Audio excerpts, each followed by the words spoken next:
l'histoire, le vieux riche et l'amour brisé. Dans un petit village niché au cœur des terres africaines, vivaient Olivier et Yvette, deux jeunes qui s'aimaient depuis toujours.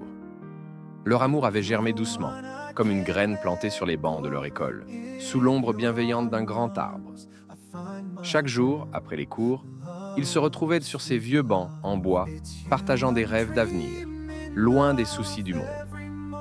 Olivier était un jeune homme modeste, mais plein de promesses. Yvette, avec son sourire doux et ses longues tresses, illuminait chaque instant passé ensemble. Leur relation, bien qu'encore fragile, était sincère et pure. Le village entier les connaissait et leur destin semblait tracé. Grandir ensemble, se marier et bâtir une vie heureuse.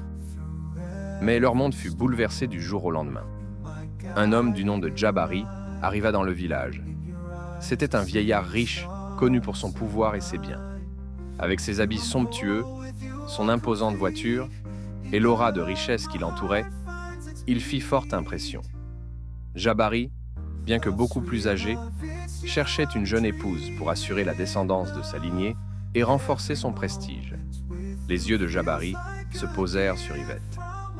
Séduite par l'idée de sortir sa famille de la pauvreté, la mère de Yvette vit en cet homme une opportunité en or. Sans consulter sa fille, elle s'accorda avec Djabari pour un mariage arrangé, espérant ainsi garantir un avenir meilleur pour elle-même et Yvette. Quand Yvette apprit la nouvelle, son cœur se brisa. Elle aimait Olivier de tout son être, mais la pression familiale était immense. Sa mère la suppliait d'accepter l'offre de Djabari, lui rappelant que cette union apporterait prospérité et sécurité. Yvette, déchirée, ne savait plus quoi faire. Un jour, au bord des larmes, Yvette retrouva Olivier sous leur arbre. « Ma mère veut que j'épouse Djabari », murmura-t-elle, la voix tremblante. Olivier, choqué et le cœur lourd, ne pouvait y croire. « Mais Yvette, et nous ?»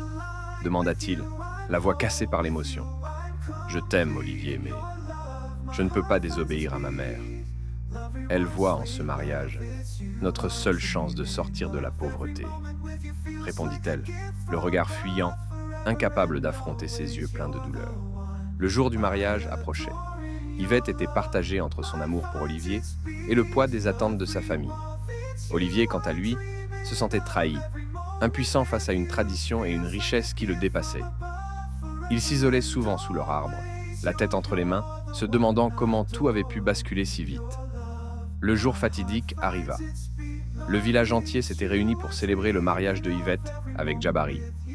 Sous un grand chapiteau décoré de couleurs vives, Yvette, vêtue d'une magnifique robe traditionnelle, se tenait à côté de Djabari. Ses yeux, pourtant, étaient pleins de tristesse. Elle n'avait pas choisi cet homme, ni cette vie.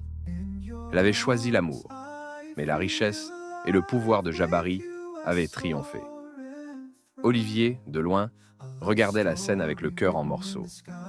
Il savait que Yvette ne l'avait pas abandonné par manque d'amour, mais parce que les réalités du monde l'avaient forcé à faire un choix qu'aucun d'eux ne méritait.